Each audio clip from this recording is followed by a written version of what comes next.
मन की बात में आप सबका स्वागत है, अभिनंदन है।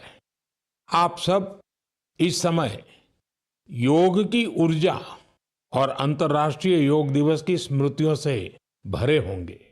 इस बार भी 21 जून को देश दुनिया के करोड़ों लोगों ने अंतर्राष्ट्रीय योग दिवस में हिस्सा लिया। आपको याद है, 10 साल पहले इसका प्रारंभ हुआ और 10 साल में ये सिलसिला हर साल पहले से भी ज्यादा भव्य बनता जा रहा है। ये इस बात का भी संकेत है कि ज्यादा से ज्यादा लोग अपने दैनिक जीवन में योग को अपना रहे हैं। हमने इस बार योग दिवस की कितनी ही आकर्षक तस्वीरें देखी हैं। विशाखापत्तनम के समुद्र तट पर 3 लाख लोगों ने एक साथ योग किया। विशाखापत्तनम से ही एक और अद्भुत दृश्य सामने आया। 2000 से ज्यादा आदिवासी छात्रों ने 108 मिनट तक 108 सूर्य नमस्कार किए।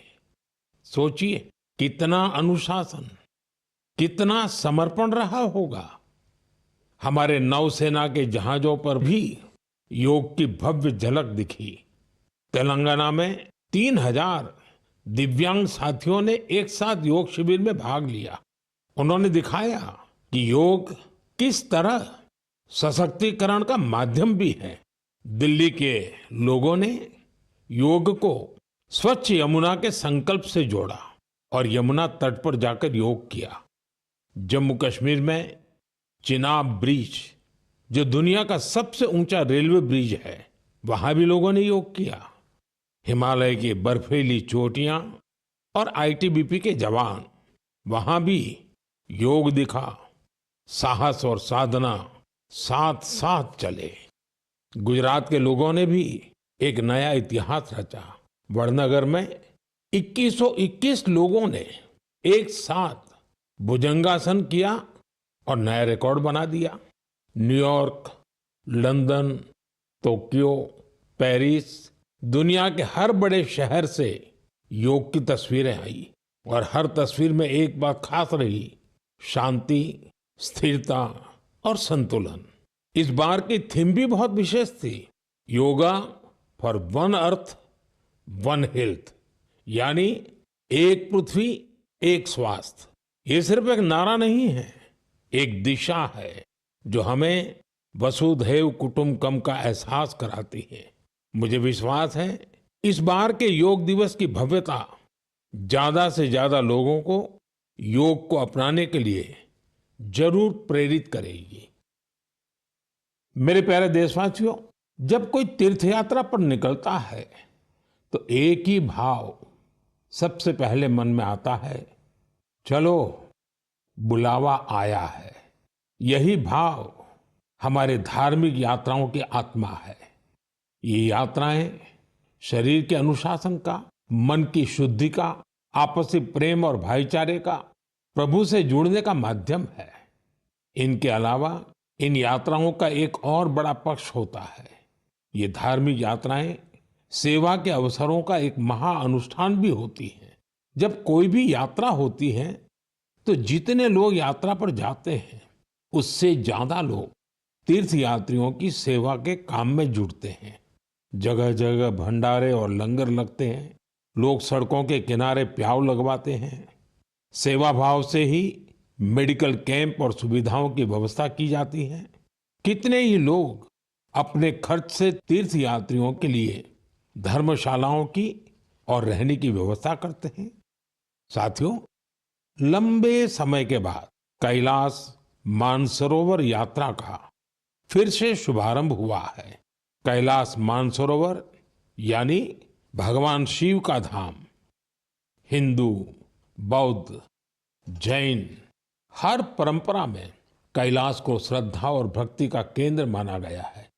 साथियों, 3 जुलाई से पवित्र अमरनाथ यात्रा शुरू होने जा रही है और सावन का पवित्र महीना भी कुछ ही दिन दूर है।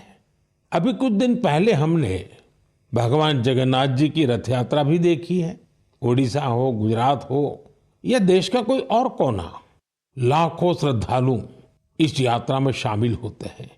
उत्तर से दक्षिण, पूरब से पश्चिम, ये यात्राएं एक भारत श्रेष्ठ भारत के भाव का प्रतिबिंब है। जब हम श्रद्धा भाव से, पूरे समर्पण से और पूरे अनुशासन से अपनी धार्मिक यात्रा संपन्न करते हैं तो उसका फल भी मिलता है। मैं यात्राओं पर जा रहे सभी सौभाग्यशाली श्रद्धालुओं को अपनी शुभकामनाएं देता हूं। जो लोग सेवा भावना से इन यात्राओं को सफल और सुरक्षित बनाने में जुटे हैं, उन्हें भी साधुवाद देता हूं। मेरे प्यारे देशवासियों, अब मैं आपको देश की दो ऐसी उपलब्धियों के बारे में बताना चाहता हूं जो आपको गर्व से भर देंगी। इन उपलब्धियों की चर्चा वैश्विक संस्थाएं कर रही हैं। WHO यानी विश्व स्वास्थ्य संगठन और ILO यानी इंटरनेशनल लेबर ऑर्गेनाइजेशन ने देश की इन उपलब्धियों की भरपूर सराहना की है। पहली उपलब्धि तो हमारे स्वास्थ्य से जुड़ी है। आप में से बहुत से लोगों ने आंखों की एक बीमारी के बारे में सुना होगा, ट्रैकोमा। ये बीमारी बैक्टीरिया से फैलती है। एक समय था जब ये बीमारी देश के कई हिस्सों में आम थी। ध्यान नहीं दिया जाए तो इस बीमारी से धीरे धीरे आंखों की रोशनी तक चली जाती थी।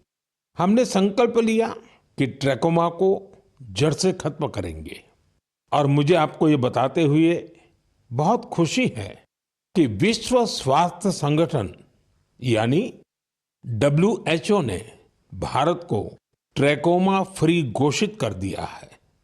अब भारत ट्रैकोमा मुक्त देश बन चुका है। ये उन लाखों लोगों की मेहनत का फल है जिन्होंने बिना थके, बिना रुके इस बीमारी से लड़ाई लड़ी। ये सफलता हमारे हेल्थ वर्कर्स की है। स्वच्छ भारत अभियान से भी इसे मिटाने में बड़ी मदद मिली। जल जीवन मिशन का भी इस सफलता में बड़ा योगदान रहा। आज जब घर घर नल से साफ पानी पहुंच रहा है तो ऐसी बीमारियों का खतरा कम हो गया है। विश्व स्वास्थ्य संगठन WHO ने भी इस बात की सराहना की है कि भारत ने बीमारी से निपटने के साथ साथ उसके मूल कारणों को भी दूर किया है। साथियों, आज भारत में ज्यादातर आबादी किसी न किसी सोशल प्रोटेक्शन बेनिफिट का फायदा उठा रही है और अभी हाल ही में इंटरनेशनल लेबर ऑर्गेनाइजेशन ILO की बड़ी अहम रिपोर्ट आई है। इस रिपोर्ट में कहा गया है कि भारत की 64%, 64% से ज्यादा आबादी को अब कोई न कोई सोशल प्रोटेक्शन बेनिफिट जरूर मिल रहा है। सामाजिक सुरक्षा ये दुनिया की सबसे बड़ी कवरेज में से एक है। आज देश के लगभग 95 करोड़ 95 करोड़ लोग किसी ना किसी सोशल सिक्योरिटी योजना का लाभ पा रहे हैं, जबकि 2015 तक 25 करोड़ से भी कम लोगों तक सरकारी योजनाएं पहुंच पाती थी। साथियों, भारत में स्वास्थ्य से लेकर